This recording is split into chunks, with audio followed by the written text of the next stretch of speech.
Muy buenos días, amados hermanos. Abran sus Biblias, por favor, en el libro de Ruth, capítulo 4. En esta mañana estudiaremos versículos 5 al 7, tendremos como base, y vamos a estudiar una familia más de la Escritura. Jesucristo, fundamento y arquitecto de la familia con sentido de misión, es lo que estamos viendo en estos últimos domingos. Y nos hemos detenido un poco a ver estas familias que son maravillosas, que reflejan la gracia y la bondad del Señor, pero que también nos dan lecciones extraordinarias de fe y de vida. Y hoy vamos a hablar de un negocio riesgoso. ¿A cuántos de ustedes les gustan los negocios? A mí me gustan los negocios. ¿Sí? Vamos a hablar de un negocio en esta mañana. Pero ¿ustedes qué opinan de un negocio donde les dicen a ustedes, miren, este producto que le voy a vender es muy bueno, es excelente, es importado, es un producto excelentísimo, se lo dejo con descuento? Usted dice, ok, me gusta, lo voy a comprar. Pero cuando ya está usted cerrando el negocio le dicen, pero si usted me compra esto, le voy a añadir esto más al negocio. Le voy a dar otro producto por el mismo precio. ¿Usted qué dice? Ya me hizo descuento, ahora me añade otro producto, y si se anima le doy un tercer producto de obsequio por el mismo precio, y usted va a quedar ganando. 3 productos por el mismo precio. ¿Qué opinamos de nosotros? Me gusta el negocio, pero ¿qué será ese negocio que me están planteando? ¿Será bueno o no? Ese negocio me parece un negocio riesgoso. Porque si me añaden un producto más y me añaden uno más por el mismo precio, yo puedo pensar que este es un negocio de riesgo y que puedo terminar perdiendo todo porque no estoy preparado para ello. Hay personas que cuando hacen esos negocios o les plantean esos negocios se preocupan. El producto ya está bien por el precio, ya tiene un descuento, pero si me dan un regalo de obsequio y me dan otro más y me llevo 3 productos por el mismo precio, yo como que mejor lo pienso. Yo prefiero no cerrar negocio porque me da temor. Ese es el negocio que vamos a hablar hoy. Un negocio riesgoso. Y si hay riesgo en el negocio, ¿ustedes cierran el negocio o no? Si ustedes intuyen que hay peligro, que hay amenaza, que de pronto se pueda perder lo que uno puede estar pensando que adquiere, ¿ustedes cierran el negocio o desisten? Yo desisto, porque yo digo, no me da confianza todo lo que me van a dar. No me siento seguro y posiblemente voy a perder todo. Ruth capítulo 4, versículos 5 al 7 dice, entonces replicó Booz, el mismo día que compre las tierras de mano de Noemí, debes tomar también a Ruth la moabita, mujer del difunto, para que restaures el nombre del muerto sobre su posesión. Y respondió el pariente, no puedo redimir para mí, no sea que dañe mi heredad, redime tú usando mi derecho, porque yo no podré redimir. Este es un negocio riesgoso. Vamos a ver la historia de Booz y Ruth. Una historia maravillosa en la Biblia, una historia excepcionalmente atrayente, atractiva, porque usa un lenguaje muy atractivo, muy sugerente, pero una historia con muchos matices. Recordemos la historia en el contexto. Elimelech había muerto en Moab y había quedado sepultado. Los 2 hijos de Elimelech habían muerto y habían quedado sepultados en Moab. Entonces tenemos un hombre de Israel que murió y fue sepultado en Moab, Elimelech. Tenemos 2 hijos que murieron y fueron sepultados en Moab. Y tenemos 2 viudas. La historia nos dice que quedó al final de ese capítulo 1, quedaron unas tierras. Quedaron unas tierras abandonadas o unas tierras en riesgo de perderse. Quedaron unos difuntos que no se les perpetuó su heredad porque no tuvieron hijos, y quedaron 2 pobres viudas. Entonces miren el estado de pérdidas. Esto no es un estado de ganancia, sino un estado de pérdida. Como pérdida tenemos una tierra que se está perdiendo en Belén, que no hay quien la reclame, no hay quien la trabaje, no hay quien la administre. Tenemos 3 hombres que murieron, 2 de ellos sin dejar descendencia, y al no dejar descendencia el nombre de ellos se olvida, y tenemos 2 viudas abandonadas sin tener esperanza de poder tener hijos y tener hogar. ¿Ese negocio les gusta o no? les vendo una tierrita que está abandonada hace 15 años. Está abandonada y no hay quien la quiera trabajar, está totalmente descuidada. ¿Quién la quiere? Le doy buen precio. Pero el día que usted ya compre esa tierra, se hace cargo de 2 viudas y las tiene que cuidar. Y además de eso tiene que levantar descendencia con una de esas viudas, y el primer hijo de esa viuda no va a ser para la viuda, sino va a ser para el difunto marido que quedó sepultado en Moab. ¿Hacemos el negocio o no? Ese trato está difícil, ¿cierto? Hasta la viuda joven me le apunto, pero quedarme a cargo de todo de la viuda mayor y de todas las condiciones, muy difícil. El fulano que dijo, no me arriesgo porque voy a echar a perder mi heredad, no me arriesgo. Y al no arriesgarse, él no compró, no hizo el negocio y quedó un negocio descuidado. Amados hermanos, esta es una situación supremamente interesante. La historia comienza de la siguiente manera. La historia comienza en que esta familia que fue de Belén a Moab a vivir, murieron los 3 hombres. Noemí se regresa para su tierra y sus 2 nueras la quieren acompañar. Pero una de ellas desiste porque Noemí les dice, yo no tengo para darles futuro. No es justo que se queden ustedes solas, viudas, por cuidarme o acompañarme. Mejor devuélvanse a su tierra y yo miraré qué puedo hacer. Ella regresó, pero una de estas 2 nueras regresó con ella. ¿Se acuerdan cómo se llamaba? Ruth. Ruth, que le dijo, no me ruegues que me quede, que me aparte de ti, porque donde tú vayas yo iré, tu pueblo será mi pueblo y tu Dios será mi Dios. Así me haga Jehová y aún me añada que solo la muerte hará separación entre nosotras 2. Es decir, un juramento de lealtad, un juramento de acompañarla y de velar por ella. ¿Qué esperaba Ruth de Noemí? ¿Qué podía ofrecerle Ruth a Noemí? Nada, ¿cierto? Ruth sabía y Noemí le dijo, no tengo marido, no tengo más hijos, ni siquiera aspiro a tener novio, y si consiguiera novio hoy y tuviera un hijo, ¿ustedes lo esperarían? No tengo quien las pueda proteger, ustedes están totalmente sin esperanza al lado mío. Pero ¿qué esperaba Ruth de Noemí? ¿Qué esperaba? Ruth no podía esperar nada de ella, pero ella está siguiendo. La Biblia dice que esta mujer decidió seguir a Noemí hasta Belén y apoyarla. Y miremos el capítulo número 2. Capítulo número 2 de Ruth. Cuando Noemí y Ruth llegan a Belén, lo primero que hace es decirle a ella lo siguiente. Tenía Noemí un pariente de su marido, hombre rico de la familia de Elimelech, el cual se llamaba Booz. Y Ruth la moabita dijo a Noemí, te ruego que me dejes ir al campo y recogeré espigas en pos de aquel a cuyos ojos hallaré gracia. Y ella le respondió, ve, hija mía. Lo que hace Ruth apenas llegan a Belén es ir a trabajar, apoyándose en una ley que los hebreos tenían y era la ley del espiguero. Hay 3 leyes aquí que quiero que mencionemos y hay 3 procesos jurídicos. Si aquí hay abogados, me van a ayudar a resolver el caso, porque hay 3 asuntos aquí para resolver. Una tierra que se tiene que recuperar, el honor de unos difuntos que quedaron totalmente en entredicho y no hay descendencia, y el cuidado de unas viudas que tienen que ser cuidadas y tienen que restaurarse.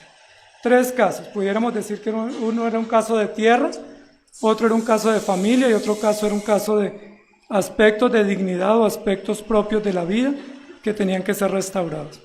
Dice la Biblia que Ruth fue a trabajar.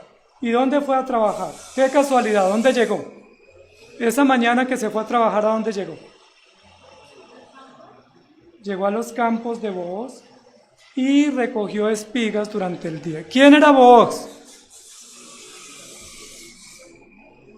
Booz era un familiar no tan cercano de Elimelech y uno de los parientes que ellos tenían.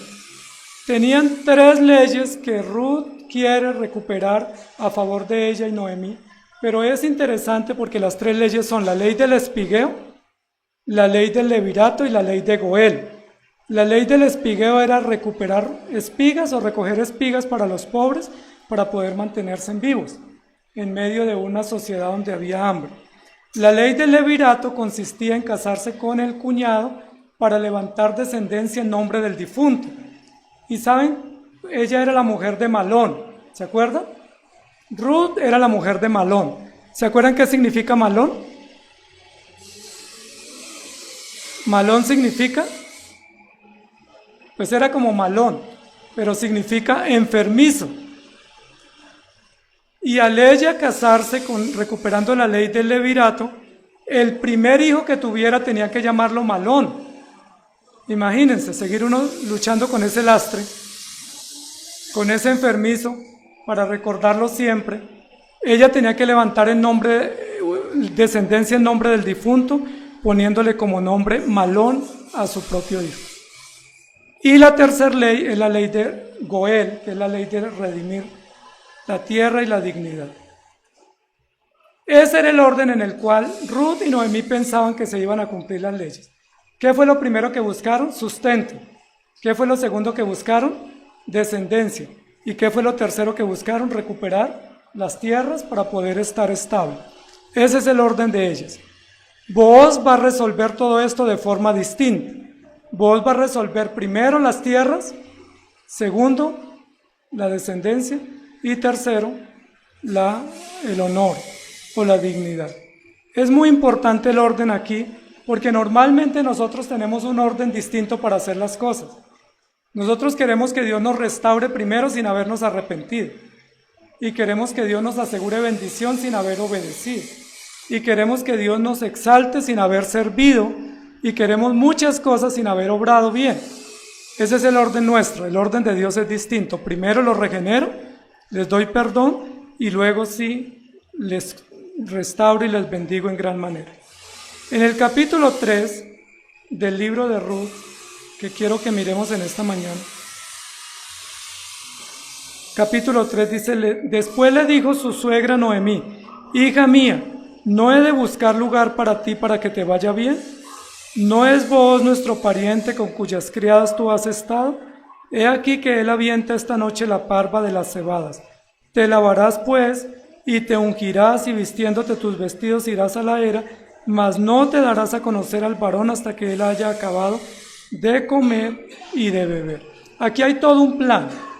Pareciera que es un plan estratégico, interesante para llamar la atención, y un plan en el cual Noemí le está sugiriendo a Ruth que vaya y reclame un derecho, y el derecho es el derecho a levirato. Realmente ese derecho al levirato no lo tenía Ruth, porque Ruth lo que podía era casarse con un hermano del difunto, pero los dos hijos de Noemí habían muerto. Entonces la ley del levirato no aplicaba. La ley del levirato no aplicaba para primos ni sobrinos, era para hermanos, solo para cuñados directos o cuñados reales. Entonces ella no podía reclamar la ley del levirato. Entonces, ¿a qué estaba condenada Ruth según esta ley? Esta ley no aplicaba, porque ese pariente era un pariente lejano, mas no cercano, y no era un primo o un cuñado directo, entonces no aplicaba. Pero Noemí, que era una mujer mayor, una mujer con sabiduría, le dijo, yo quiero buscarle hogar a usted, mijita. Yo no le pude dar hijo para que usted tenga descendencia mía, pero yo tengo un familiar que es rico y poderoso. Es un hombre apuesto y es un hombre rico y yo quiero ayudarle a buscar. Entonces haga lo siguiente, báñese bien, perfúmese bien, póngase los vestidos bonitos y vaya y haga lo que yo le voy a decir. ¿Qué hizo Ruth con el consejo que le dio Noemí? ¿Obedeció o no obedeció? Obedeció. Era un consejo importante porque parece ser que Booz todavía no estaba muy interesado, sino en las tierras, pero Noemí quiere que también se interese en su nuera o la que fue su nuera. Y luego le dice, cuando él se acueste, notarás el lugar donde se acuesta e irás y descubrirás sus pies y te acostarás allí y él te dirá lo que hayas de hacer. Y ella respondió, haré todo lo que tú me mandes. ¿Qué le estaba sugiriendo Noemí a Ruth? ¿Que fuera y se insinuara? ¿O que fuera y reclamara un derecho? ¿Qué le estaba diciendo? Acostarse a los pies era una señal de que ella estaba reclamando un derecho o que ella estaba necesitando quien la dignificara o le ayudara o le se hiciera cargo de ella. Y dice, descendió pues a la era e hizo todo lo que su suegra le había mandado. Y cuando Booz hubo comido y bebido y su corazón estuvo contento, se retiró a dormir a un lado del montón. Entonces ella vino calladamente y le descubrió los pies y se acostó. Y aconteció que a la medianoche se estremeció aquel hombre y se volvió, y aquí una mujer estaba acostada a sus pies. Entonces le dijo, ¿quién eres? Y ella respondió, yo soy Ruth, tu sierva. Extiende el borde de tu capa sobre tu sierva, por cuanto eres pariente cercano. Ella efectivamente estaba reclamando un derecho que ella conoce a través de Noemí, la puede beneficiar, y ella quiere reclamarlo para ver si le es útil a través de Booz. Y Booz le dijo, bendita seas tú de Jehová, hija mía, has hecho mejor tu postrer bondad que la primera, no yendo en busca de los jóvenes, sean pobres o ricos. ¿Cuál fue la primera bondad que Booz sabía que Ruth había hecho o había realizado? Que estaba cuidando a su suegra, ex suegra, porque ya no era suegra, cuando el esposo muere ya no es ex suegra. Ella estaba cuidando a su suegra y Booz dijo, esa es una bondad muy grande que tú has tenido, cuidar de tu suegra, velar por ella. Ahora, ¿cuál es la segunda bondad? Cuando él le dice, has hecho tu postrera bondad mejor que la primera. ¿Cuál es la última bondad? Que ella fue y le dijo, yo quiero casarme y usted es el afortunado, tiene el derecho y tiene el privilegio, y Noemí está de acuerdo. Le dice, esa bondad ha sido mejor porque Booz no era joven. Se cree que Booz ya era mayor, algunos dicen que podía tener unos 80 años. Imagínense, era un negocio riesgoso para una viuda joven casarse con un hombre mayor. La ventaja era que era poderoso y rico, y a las mujeres jóvenes les gustan los hombres ricos y que sean poderosos. Y ella fue y le dijo, y él dijo, esta es una bondad. Ahora pues no temas, hija mía, yo haré contigo lo que tú digas, pues toda la gente de mi pueblo sabe que eres mujer virtuosa. ¿Por qué sabían que era una mujer virtuosa?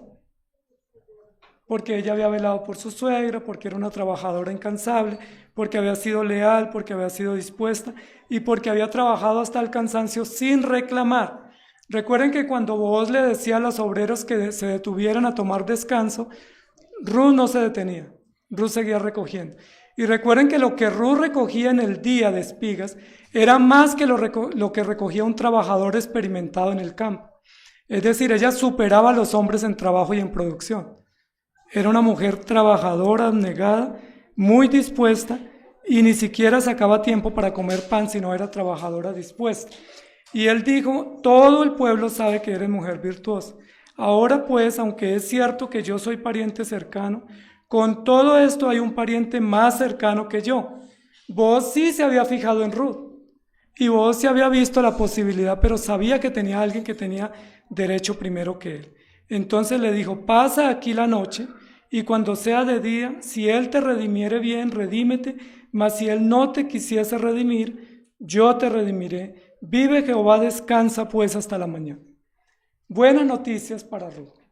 Ahora, redimir era la ley de Goel. ¿Qué era lo que se podía redimir? Tierras y personas. Y dentro de ese combo de lo que se podía redimir estaba la tierra de Elimelech y estaba la viuda de Elimelech, que era Noemí. Es decir, Ruth quedó por fuera del negocio, porque Ruth no era susceptible de ser redimida en ese contexto de la ley de Goel. Por eso dice, hay uno más cercano que pueda redimir, es decir, recuperar las tierras para que Noemí pueda vivir, y posiblemente si Noemí recupera las tierras y Noemí vive en esas tierras, Ruth puede vivir con ella. Sin embargo, le dice lo siguiente, y después que durmió a sus pies hasta la mañana, se levantó antes que los hombres pudieran reconocerse unos a otros, porque él dijo, no sepa que vino mujer a la era. Pues le dijo, quítate el manto que traes sobre ti y tenlo. Y teniendo ella, él midió 6 medidas de cebada y se las puso encima y ella se fue a la ciudad. La trató con mucho respeto, le dijo levántese tempranito y se va antes de que se den cuenta. ¿Qué hubiera pasado si ven que Ruth sale de la mañana de la casa de Booz que estaban durmiendo? ¿Qué hubieran pensado todas las vecinas que estaban pendientes? Hubieran dicho, no contábamos con eso, ¿no? La virtuosa mujer como que se queda en otro lugar, como que en la noche se queda donde Noemí, pero amanece donde Booz, con que esas tenemos, y hubiera sido deshonrada, pero no había sucedido nada malo, nada impuro, simplemente la quieren proteger. Y cuando ella, y se las puso encima y ella se fue a su ciudad. Y cuando llegó a donde estaba su suegra, ella le dijo, ¿qué hay, hija mía? Cuénteme el chisme, ¿qué pasó anoche? Y le contó ella todo lo que aquel varón le había acontecido, y dijo, estas 6 medidas de cebada me dio diciéndome, a fin de que no vayas a tu suegra con las manos vacías. ¿Se acuerda que había dicho Noemí al final del primer capítulo? Ese fue un sarcasmo. Llévele a su suegra para que no abra la boca diciendo que no tiene nada. Las medidas, 6 medidas eran lo de una semana. Era la provisión de una semana. Vaya, llévele a su suegra para que no siga diciendo que está con las manos vacías. Es decir, Dios comenzó a responder a las inquietudes que Noemí tenía y luego le dice, entonces Noemí dijo, espera, hija mía, hasta que sepas cómo se resuelve el asunto, porque aquel hombre no descansará hasta que resuelva el asunto hoy. A mí me llama mucho la atención el discernimiento de Noemí. Noemí era una mujer amargada por muchos sufrimientos, pero tenía muchísima sabiduría, tenía mucho conocimiento, era una estratega increíble, y ella dice, va a suceder esto y aquello, y me lo va a contar y yo la voy a orientar. Y cuando ella le cuenta lo que hizo Booz, le dice, tranquila, mijita, eso se resuelve hoy mismo. ¿Por qué sabe que se va a resolver hoy mismo? Bueno, Booz no va a dejar esa oportunidad tan grande que tiene. Booz tiene una gran oportunidad y ella sabe que lo va a resolver y le va a recuperar. Vamos al capítulo número 4. Cuando vamos al capítulo 4 dice lo siguiente. Booz subió a la puerta, es decir, despachó a Ruth para irse donde Noemí, y él subió a la puerta y se sentó allí, y aquí pasaba aquel pariente de quien Booz había hablado y le dijo, otro que estaba madrugando, fulano, ven acá y siéntate. Y él vino y se sentó. Entonces él tomó a 10 varones de los ancianos de la ciudad y dijo, sentaos aquí, y ellos se sentaron. Luego dijo al pariente, Noemí, que ha vuelto del campo de Moab, vende una parte de las tierras que tuvo nuestro hermano Elimelec, y yo decidí hacértelo saber y decirte que la compres en presencia de los que están aquí sentados y de los ancianos de mi pueblo. Si tú quieres redimir, redime; si no quieres redimir, decláramelo para que yo lo sepa, porque no hay otro que redima sino tú y yo después de ti. Miren el planteamiento del negocio. Booz no fue del todo completo en la información. Booz le dice, hay unas tierras y una parte de esas tierras Noemí las está vendiendo. ¿Las quiere tener? Una parte de las tierras. Pero no le dijo que había una viuda que había dormido con él en la madrugada y que él quería resolverle el asunto a la viuda. Él solo le dijo, Noemí, la mujer del difunto Elimelec, tiene unas tierras y yo decidí hacértelo saber para que tú las compres. ¿Quieres comprarlas? ¿Te interesan las tierras? ¿Sí o no? ¿A un buen negociante le interesa la tierra? Claro que sí. A un negociante si le dicen, hay una tierra por ahí barata, hay una finquita, hay una tierrita, la quiere comprar, no dice, claro que me esfuerzo. Y ese fue el planteamiento. Ahora, ¿qué le dice Booz de una vez? Si tú le quieres comprar, cómpralas, pero si tú no las compras, las compro yo. Casi como dejando ver el interés de antemano. Es como cuando uno le dice, mire, ahí están vendiendo esto, está barato, ¿lo quiere o no? Si no, yo compro. ¿Qué dice uno? Pues, si está tan interesado, negocia usted o compra usted. Pero él no le dijo más. Entonces dice él, y él respondió, yo redimiré, es decir, me interesan las tierras, yo las compro. Entonces replicó Booz, ahí está el otro sí del negocio. El mismo día que compre las tierras de mano de Noemí, debes tomar también a Ruth la moabita, mujer del difunto, para que restaures el nombre del muerto sobre la posesión. Y esa parte, a diferencia de Booz, al fulano no le interesó. Él respondió: no puedo redimir para mí, no sea que dañe mi heredad. Redime tú usando de mi derecho, porque yo no podré redimir. ¿Por qué el fulano no se interesó en Noemí, en Ruth? Era una viuda joven, porque él perdía la heredad. ¿Cuál era la heredad? La señora que tenía en la casa. Él tenía una herencia ya, él no podía hacerse cargo de otra mujer, y porque él tenía que levantar descendencia a nombre del difunto, es decir, no podía levantar descendencia para él sino después del segundo hijo, y él no estaba dispuesto y dice: yo echo a perder mi heredad.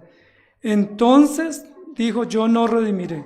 Entonces Booz replicó, versículo 7: había ya desde hacía tiempo una costumbre en Israel tocante a la redención y al contrato, que para la confirmación de cualquier negocio el uno se quitaba el zapato y lo daba a su compañero, y esto servía de testimonio en Israel. Entonces el pariente dijo a Booz: tómalo tú, y se quitó el calzado. Y Booz dijo a los ancianos y a todo el pueblo: vosotros sois testigos hoy de que he adquirido de mano de Noemí todo lo que fue de Elimelec. ¿Se acuerdan que al fulano le dijo que era una parte? Ahora él dice que adquirió todo lo que fue de Elimelec, y luego continúa diciéndole, me perdí, y todo lo que fue de Malón y de Kelión, y que también tomo por mi mujer a Ruth la Moabita, mujer de Malón, para restaurar el nombre del difunto sobre la heredad, para que el nombre del muerto no se borre entre los hermanos, y de la puerta de su lugar vosotros sois testigos hoy.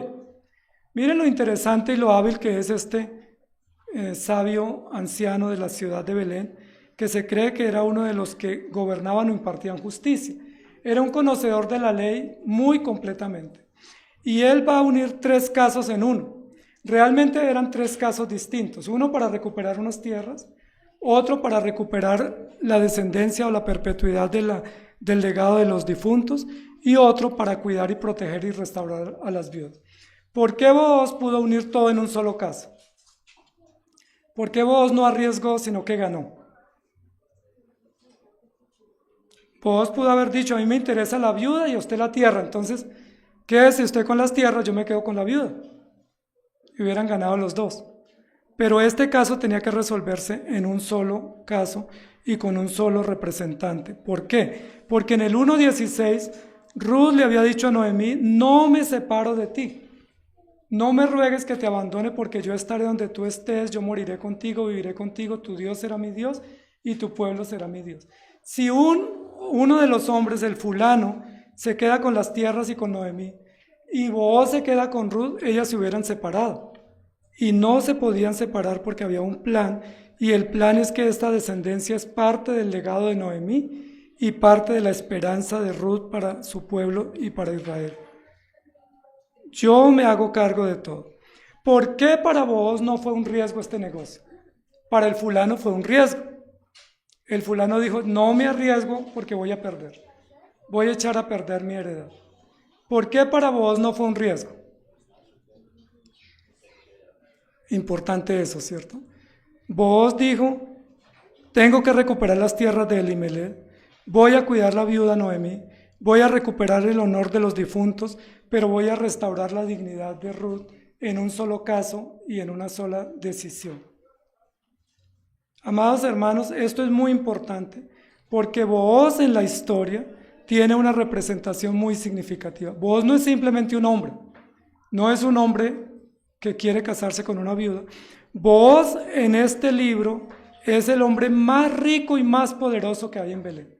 Es el hombre más cercano y más dispuesto a hacer justicia. Es un hombre que desde el primer día que aparece en la historia manifiesta disposición a servir y es generoso y está bendiciendo. Desde el capítulo 2 bendijo a Ruth. ¿Se acuerdan cómo la bendijo? Tú viniste a refugiarte bajo mis alas, de Jehová te bendiga. ¿Por qué Booz bendice a Ruth? Booz hubiera podido decir: esa muchacha me cae bien, es trabajadora, es moabita, es muy juiciosa, es virtuosa y me encanta o me agrada. Pero Booz dijo: Jehová te bendiga. La bendijo como si él fuera un sacerdote, o como si fuera un padre, o como si fuera un Dios. Luego en el capítulo 3 le dijo, tú has hecho una bondad mejor que la primera, yo voy a resolver el asunto hoy, me voy a encargar. Es decir, la trató como si él pudiera resolver todo lo que ella tenía y todo lo que necesitaba sin dejarla abandonada. Y en el tercer momento vuelve y la bendice y le dice, yo me hago cargo de todo su asunto y lo resuelvo con justicia, con prontitud y con misericordia. Amados hermanos, para Booz no es complicado lo que está sucediendo aquí. Noten lo interesante, el fulano, ¿qué era lo que quería? El fulano quería el negocio pulpito, la tierra, porque la tierra es muy fácil trabajarla y si uno no la quiere trabajar vuelve y la vende o la alquila. Pero hacerse cargo de una viuda, ese negocio no era tan rentable. Una viuda mayor, amargada, sola y sin quien la auxiliara no era tan bueno. Restaurar el nombre de los difuntos muertos que ni siquiera eran familia directa de él, hermanos, tampoco era un buen negocio. Y hacerse cargo de una moabita tampoco. Recuerden que Dios les había prohibido casarse con moabitas. Entonces para Booz era un riesgo también, sin embargo él asume ese riesgo. Amados hermanos, Booz en el libro de Ruth termina siendo el hombre más poderoso. Bendita seas tú de Israel, hija mía. Bendita, la bendice con una bendición sacerdotal y la trata como una mujer supremamente digna e importante. No le dijo usted es una vil viuda, usted es una extranjera despreciable, sino que le dijo usted es una mujer valiosa, usted es como una hija, Jehová te bendiga y te guarde y voy a resolver el asunto. Entonces, amados hermanos, lo que está sucediendo aquí es que Booz está representando aquí el hombre más digno y más gracioso para poder cuidar de todos estos tres casos y hacer que la justicia se cumpla.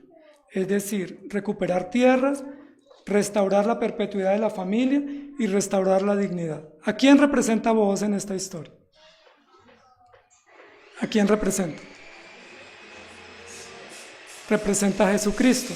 No es Cristo, pero es una representación de lo que hace Cristo, porque Él está interesado primero en redimir. Recuerden que Él dice, lo primero que voy a hacer es redimir. Si usted no quiere redimir la tierra, yo redimo.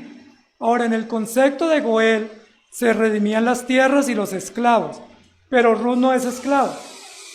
Ruth no tiene tierras, entonces no podría ser redimida. Pero en el contexto amplio de la redención, ¿qué redime Jesucristo? ¿Cuáles son las promesas de la redención que Jesucristo da en el pacto que le dio a Abraham? Salvación, tierra y descendencia. Recuerden que las dos cosas que Dios promete a Abraham es te daré tierra y te daré una descendencia numerosa. Y lo que Dios le está diciendo aquí a Ruth y a Noemí es, a través de vos, a través de este encargo de la tierra, vamos a tener tierra y descendencia. Pero además de eso, restaura o redime personas y redime a Ruth para que ella pueda vivir con su suegra y para que pueda tener familia. Booz representa un hombre realmente arriesgado porque él asume un reto grandísimo que nadie más quería tener para darle esperanza a unas familias y a una sociedad. La intervención de Booz no es a favor solamente de Ruth ni de Noemí. Recordemos que la intervención de Booz es a favor de todo Israel. ¿Recuerdan lo que se dice en el capítulo 4? ¿Sí recuerdan? En el capítulo 4 al final. Loado, versículo 15, 13 y 14. Loado sea Jehová, que hizo que no faltase hoy pariente cuyo nombre será celebrado en Israel. ¿En quién estaba pensando Booz? ¿En una viuda? En una nación, en un pueblo. No está pensando solamente en los vivos, sino también en los muertos, y está pensando en el futuro, en la posteridad. Y eso es muy importante, amados hermanos. Booz representa a un hombre que corre un riesgo, y es redimir a personas extranjeras, pobres, viudas y desahuciadas. Booz corre un riesgo de hacerse cargo de los vivos y de los muertos, y de hacerse cargo de aquellos que no tienen nada para darle en compensación. Booz asume un riesgo de representar mujeres abandonadas y amargadas y tristes y frustradas. Pero ese riesgo fue el que Jesucristo asumió por nosotros. ¿Cuál fue el riesgo de Jesucristo? Morir para perdonar nuestros pecados, sabiendo que nosotros somos extranjeros, pecadores, pobres y miserables, y que no tenemos nada para darle. Jesucristo no dijo, yo voy a salvar a este porque este me va a visitar todos los domingos en la iglesia y va a llevar ofrenda o me va a servir. Jesucristo dijo, yo los voy a salvar, pero no espero absolutamente nada de ellos. Es decir, asumo el riesgo, asumo el reto de salvarlos, sabiendo que ellos van a honrar mi nombre, y no fue lo que Jesús esperó. Más bien nosotros deshonramos el nombre del Señor.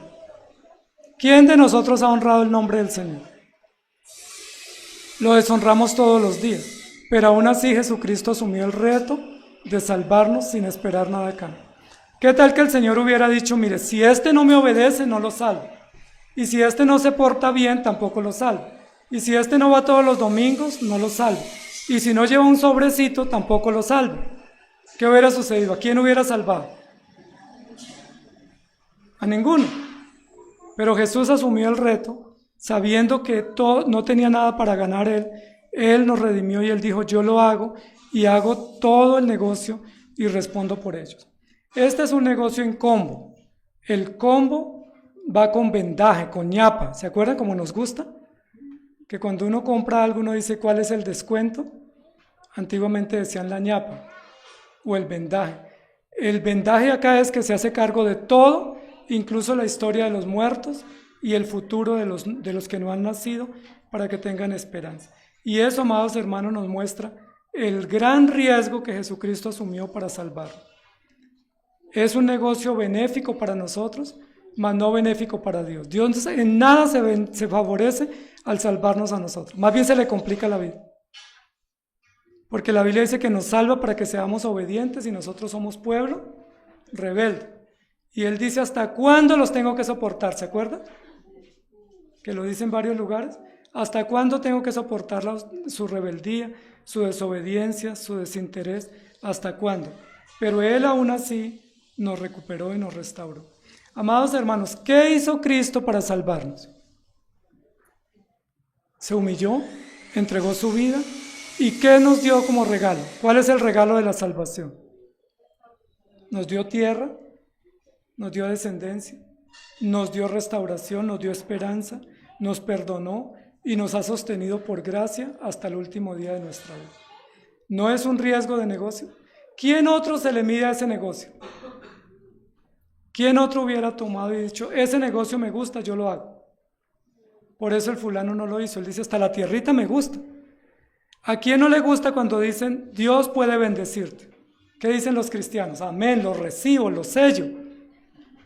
Pero cuando dice, pero también te bendice, pero hay pruebas, y tienes que padecer, y tienes que sufrir por mi nombre, ¿ahí qué decimos? Heme aquí, envía a otro. Amados hermanos, lo que hace el Señor Jesucristo, representado en esta historia a través de vos, es una salvación completa. No solamente nos perdona los pecados y nos quita la culpa condenatoria, sino que también nos restaura la dignidad que el pecado nos quitó. Recuerden que el pecado nos quitó la dignidad, nos hizo esclavos, nos hizo enemigos y nos hizo despreciables. Pero ¿qué hace el Evangelio? Restaura la dignidad. Pero también el Evangelio nos permite tener perpetuidad, es decir, nos permite hacer historia y dejar un legado. Nosotros para el mundo morimos y somos olvidados, pero para Cristo morimos y seremos recordados por siempre como especial tesoro, porque eso hace parte de la salvación. ¿Sabía usted que la salvación incluía dignidad? ¿Sabía usted que la salvación incluía restauración? ¿Sabía usted que la salvación incluía honor? ¿Sí sabía eso? Por eso ya no salimos a marchar reclamando honor o dignidad, porque ya lo tenemos en Cristo. Dice la Biblia que somos real sacerdocio, nación santa y pueblo adquirido por Dios. Pero nadie más se le ocurre ese negocio. Cuando nosotros presentamos el Evangelio, lo máximo que le decimos a la persona es: crea en Jesucristo para que sus pecados le sean perdonados. Es decir, para que no se condene. Pero olvidamos decirle que el Evangelio también le va a restaurar, que el Evangelio le va a dar dignidad, que el Evangelio le va a dar todo lo que el pecado le ha quitado y que va a tener realmente esperanza, sentido y propósito de vida. Nosotros no somos como los que no tienen esperanza. Recuerden cómo terminó Noemí.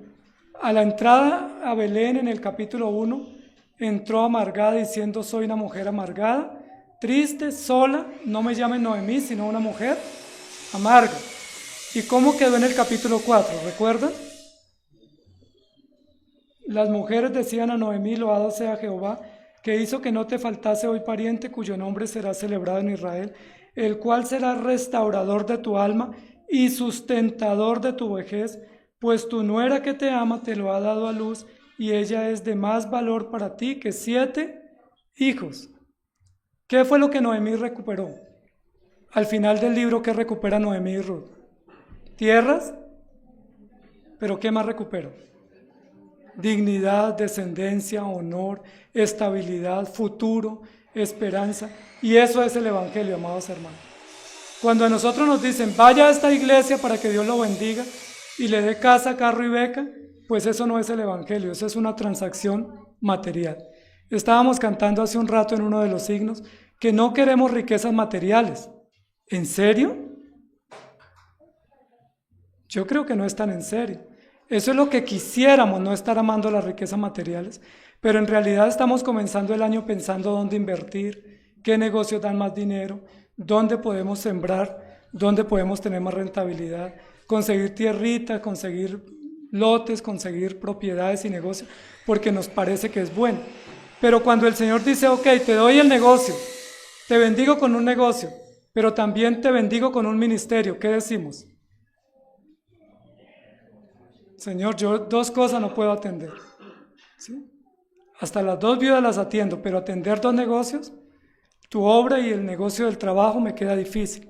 Sin embargo, el Señor nos dice: dame, hijo mío, tu corazón y sírveme. Y lo que nos está diciendo aquí es: si Él asumió el costo de ese negocio tan riesgoso que fue salvarnos y nos ha perdonado y dado dignidad, ¿qué debemos hacer por Él? ¿Se acuerdan que Noemí tuvo un hijo en su vejez? Bueno, no era hijo de ella, era nieto. Bueno, tampoco era nieto, era hijo de Ruth. No era nada de Noemí, pero Noemí se alegra y las mujeres le pusieron nombre. ¿Qué nombre tenían que ponerle? Malón. Y le pusieron Obed. Malón significa enfermo, lánguido, que no va a durar mucho. Y Obed significa alabanza o gratitud, o celebramos esta victoria que Dios nos da. ¿Por qué no le pusieron Malón? Si la ley del levirato decía que había que recuperar el honor del difunto, ¿por qué no le pusieron Malón? Mire lo que dijo Booz cuando se casó: sois testigos de que he adquirido de mano de Noemí todo lo que fue de Elimelech, y sois testigos de que he adquirido de mano de ella también lo que fue de Malón, de Quelón y de Malón, y que también tomo por mi mujer a Ruth, la moabita, para restaurar el nombre del difunto sobre su heredad. ¿Qué nombre tenían que haberle puesto al hijo? Malón. ¿Por qué le pusieron Obed? Se les olvidó, algo está mal en la historia. Booz no es el cuñado, pero se casó con Ruth. Obed tenía que ser Malón y le pusieron Obed. El hijo era de Ruth, pero Noemí lo celebra como si fuera suyo. Las mujeres le ponen nombre y no les llamaron para que participaran del nombre. Parece que esta historia está como el mundo al revés, ¿sí? Se alegran los que no saben, tienen parte, testifican los que no conocen, los que debieran intervenir guardan silencio, pero la historia tiene fiel propósito en las manos del Señor. ¿Se equivocó algo de esta historia? ¿El narrador está equivocado, distraído? ¿O la historia está contada por Dios de manera soberana? ¿Está Noemí delirando, además de que ya es vieja y amargada, ahora está delirando, que tiene un hijo, un nieto? Sin embargo, lo que está diciendo es: este será restaurador de tu alma y te sustentará en tu vejez, porque esta nuera que te ama te lo ha dado a luz, y ella es de más valor para ti que 7 hijos. Ahora, ¿quién es de más valor para Noemí? ¿Ruth o Booz? ¿Quién es de más valor? ¿Ruth o el hijo que viene de la promesa, que es la esperanza para Israel? ¿Qué es de más valor para usted? ¿Una nuera, un nieto o Cristo el Salvador? ¿Qué es de más valor? ¿Una tierrita, un negocito o el perdón de sus pecados? ¿Qué es de más valor? ¿Una riqueza, un bien material, una persona, una relación, o la certeza de que seremos restaurados, confortados y consolados, y que no nos faltará quien nos defienda y quien nos sustente hasta el final de los días? ¿Qué es de más valor para usted? Porque ese negocio riesgoso que Jesucristo asumió de salvarnos, nosotros lo despreciamos. Tenemos una salvación tan grande, pero nosotros la despreciamos diciendo, no fue tanto, no me salvó de mucho. ¿Sí?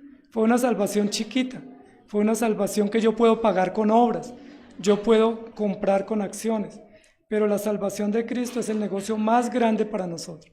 Y esa es la pregunta que quiero que nos planteemos. ¿Cuál es el negocio riesgoso para usted? Ya Cristo te salvó, demos por hecho eso. Cristo te salvó, ahora ¿cuál es el negocio tuyo? ¿Cuál es tu negocio frente a Dios si Él te salvó? ¿Cuál es el negocio? Si alguno quiere ser mi discípulo, tome su cruz, niéguese a sí mismo, tome su cruz y sígueme. Si alguno no deja todo, padre y madre, hijos, todo por mí, no es digno de mí. ¿Y qué decimos cuando se nos plantea ese negocio? Yo hasta dejar a mi papá y a mi mamá los dejo fácil, pero dejar lo que amo a mi corazón, no estoy dispuesto. Dejar a personas o dejar cosas hasta lo hago, pero dejar todo por ti no estoy dispuesto. Ese es el negocio riesgoso.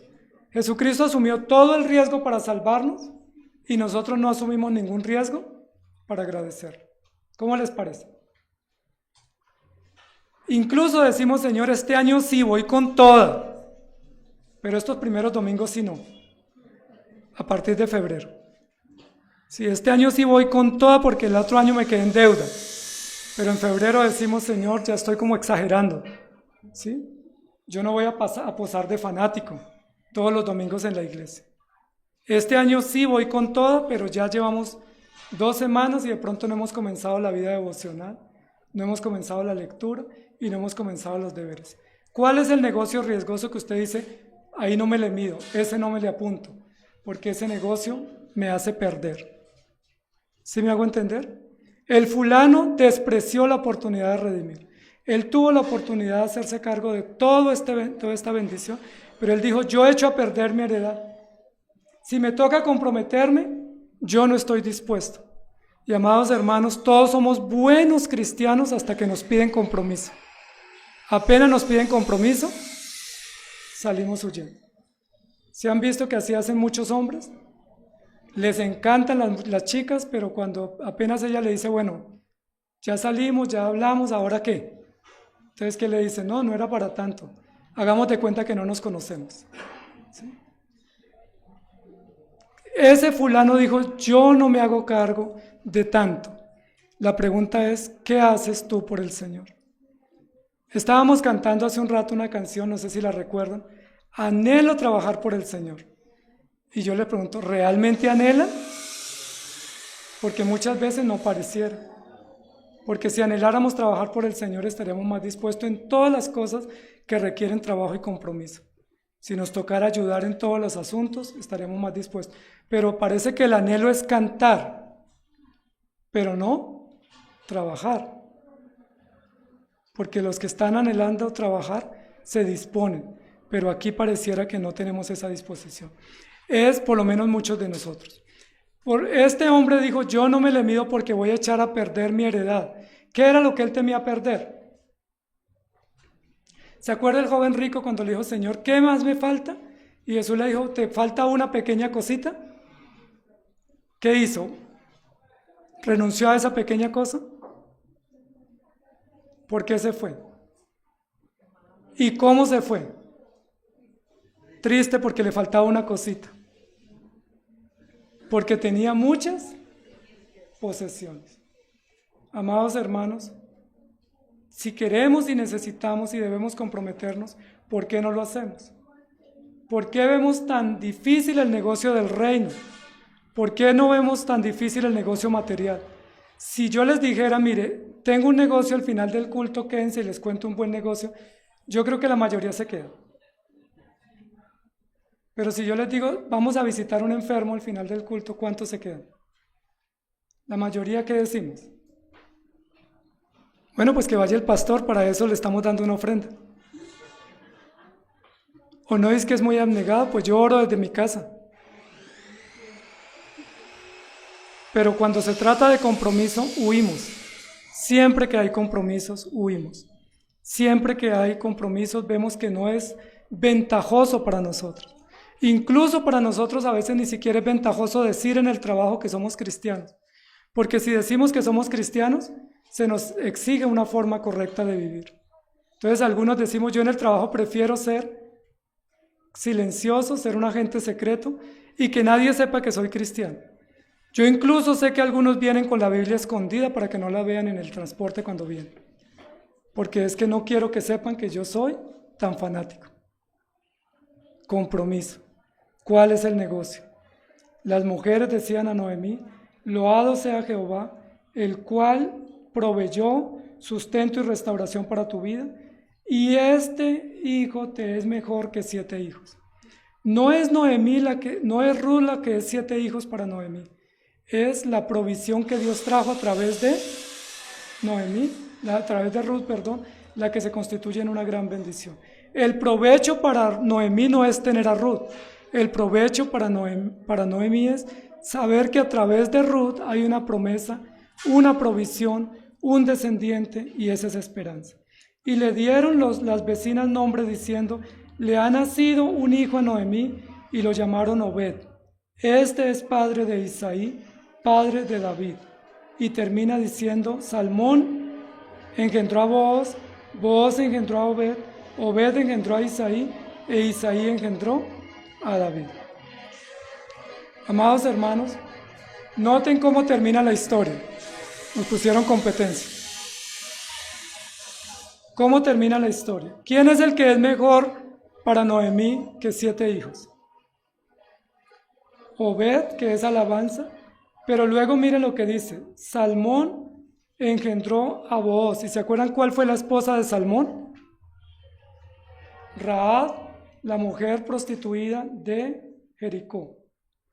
Y Salmón engendró a Booz, y Booz se casó con una extranjera moabita, de la cual no estaba permitido, y engendró a Isaí. E Isaí engendró a David, y de David viene Jesucristo. Amados hermanos, ¿qué hubiera acontecido si Booz no hubiera asumido el riesgo de este negocio? ¿Qué hubiera acontecido? ¿Se hubiera perdido la tierra? ¿Noemí hubiera quedado desamparada? ¿No se hubiera levantado el honor de los difuntos? ¿Ruth había quedado sola? ¿Hubiera tenido que regresarse? ¿Pero qué más hubiera acontecido? ¿No hubiera habido rey para Israel? ¿Y qué más hubiera acontecido? ¿Cómo nos hubiera afectado eso hasta nuestros tiempos? Jesucristo no hubiera llegado y no estuviéramos acá y no seríamos salvos y no tuviéramos esperanza. ¿Se dan cuenta cómo una pequeña decisión tiene impacto trascendental? Una pequeña decisión. Nosotros somos buenos para tomar decisiones y tomamos decisiones y pensamos, eso no es para mucho. Esa pequeña decisión no hace la diferencia. Un domingo que falte no es mucho. 2 meses que me ausente de la iglesia no es mucho. 6 meses que me vaya a trabajar a otra ciudad no es mucho. Voy, trabajo 1 año y vuelvo, eso no es mucho. Y así justificamos todo. Aún si me apartara 20 años de la iglesia, no es mucho. Pero cada decisión nuestra tiene impacto. Y tiene impacto sobre nosotros, tiene impacto sobre otros, tanto inmediato como posterior. Esa pequeña decisión de no haber redimido trajo un impacto para el fulano, pero la decisión de Booz de redimir trajo un impacto histórico, y la decisión de Ruth de volverse con su suegra trajo un impacto eterno, que resuena hasta en el cielo y que nos ha traído bendición a nosotros. Ruth es nuestra amiga. Podemos decir gracias a Dios porque Ruth le insistió a Noemí diciendo, yo seguiré contigo aunque tú me despaches. Esta semana me decía una hermana, pastor, si me echa de la iglesia, allá le llego todos los domingos y me quedo afuera de la reja, pero yo no me voy. Jugando conmigo como que ella está acá. Noemí recibió la bendición de Ruth diciendo eso. Así me ruega, así me insista, seguiré contigo, porque tu pueblo será mi pueblo, tu Dios mi Dios, y moriremos juntas. Y efectivamente morirán juntas, y la historia de ellas se está contando en el cielo y se está contando en la tierra, porque una pequeña decisión hace la diferencia. ¿Qué decisiones tomamos nosotros? Compramos, invertimos, viajamos y decimos, es mi dinero, es mi tiempo. Si me equivoco, corrijo. Si me equivoco, redirecciono. Pero muchas veces no hay tiempo para redireccionar. Orfa no tuvo una segunda oportunidad para decir, era en Belén el destino. El destino era Belén. Se hubiera quedado con el fulano a lo mejor y hubiera tenido hijos. Pero ella dijo, no, pues si no hay con quién casarme, yo me regreso. Pero Ruth dijo, yo te seguiré, y fue bendecida. ¿Qué decisiones tomamos, amados hermanos? Porque el negocio también son las decisiones. Puede que no hagamos negocios con dinero, pero hacemos negocios tomando decisiones, y muchas veces las decisiones son como las de Lot. ¿Se acuerda cuando Abraham y Lot se separaron? Abraham le dijo a Lot, escoge tú primero, y Lot, ¿qué escogió? Lo que veía más atractivo, los mejores pastos hacia la llanura, y se equivocó Lot. Ganó dinero, pero se acercó a Moab, se acercó a las tierras paganas y se equivocó. Amados hermanos, nos equivocamos cuando pensamos en el negocio financiero, pero no pensamos en el negocio del compromiso. ¿Qué negocio le estás huyendo? ¿A qué negocio no te quieres comprometer? ¿Cuál negocio? Y que el Señor nos ayude, porque nosotros le huimos a negocios y por huirle al negocio del reino perdemos más de lo que pensamos ganar. Orfa perdió. Orfa no está aquí en esta historia. Orfa quedó como una mujer convenida, interesada, y que dijo, pues si no hay nada para mí, yo estoy muy joven para quedarme sola. ¿Sí? Yo voy a buscarme un filisteo, un amorreo, cualquier feo que me encuentre, pero si no hay en Belén para mí, yo me regreso. Pero Ruth dijo, yo sigo, y fue bendecida. El fulano se rehusó a redimir porque dijo, yo afecto mi negocio, mi heredad. Pero Booz se arriesgó y tuvo una gran bendición. Amados hermanos, vale la pena servir al Señor. Y está el año joven para que nos comprometamos. No seamos de los que anhelan el domingo cantando, pero entre semana no los vemos. Porque ese anhelo queda como si fuera simplemente una utopía o una añoranza que no tiene fundamento en el corazón. Cristo asumió el negocio riesgoso, nos perdonó. Y nos perdonó no porque nosotros hagamos nada por Él, sino que nosotros hacemos contra Él, pero Él nos sigue amando y perdonando. Él nos perdonó, Él asumió todo el riesgo y nos ha bendecido. Sirvámosle con alegría. Señor, gracias te damos por tu palabra, por ayudarnos a entender el gran compromiso tuyo en la redención, que a través de esta historia asumiste para vindicar el honor de los vivos y de los muertos y para darles futuro, para restaurar, consolar, acompañar, proteger y perpetuar nombres y dignidades, y sin mirar el costo lo asumiste todo a través de Booz en esta historia, y para nosotros a través de Jesucristo. Muchas gracias te damos, porque nosotros no damos nada ni arriesgamos nada. Tú te despojaste de todo, arriesgaste todo. Nosotros no arriesgamos nada. Nosotros a veces ni siquiera nuestra pequeña comodidad queremos arriesgar. Si no es en carro, no vamos. Si no nos recogen, no vamos. Si no nos pagan, no vamos. Somos tan interesados, tan materialistas. Decimos que damos la vida por ti, pero si está lloviznando, no vamos. Tenemos tantas excusas. Perdónanos, porque nuestro compromiso es tan trivial, es tan equivocado, es tan engañoso, que ni siquiera estamos dispuestos a ir una milla más. Solo queremos bendición y solo queremos bienestar. Ayúdanos, Señor. Ayúdanos para que ese negocio del reino y el compromiso en el reino lo asumamos con verdad, para que nos comprometamos con tenacidad, para que nos pongamos la camiseta para luchar por el reino sin esperar nada a cambio, enfrentando sufrimiento, incluso martirio, incluso desprecio, incluso todo lo que venga, deshonra, humillaciones, por servirte a ti, lo que tú nos has llamado a hacer, y no pidiendo o prefiriendo nuestro honor y nuestra honra. Ayúdanos, Señor, y perdónanos, porque mientras tú arriesgaste todo para salvarnos, nosotros no arriesgamos nada por servirte. Perdónanos y ayúdanos, Señor. Ayúdanos a no huirle al compromiso, a no huirle al deber, a no huirle al servicio, sino que lo hagamos con dedicación y con abnegación, sabiendo que tú tomas eso en serio y que tú pagas muy bien. Y ayúdanos para que tomemos decisiones con sabiduría, porque cada decisión, por pequeña que sea, tiene impacto en la eternidad, resuena en la eternidad, o para bien o para mal nuestro, o resuena para mostrar valentía y coraje, o resuena para mostrar cobardía y egoísmo. Ayúdanos, Señor, a tomar decisiones con sabiduría y a vivir para ti, sirviéndote, sabiendo que no es un riesgo, sino que es una gran bendición. En Cristo Jesús oramos. Amén. Amados hermanos, que el Señor les bendiga.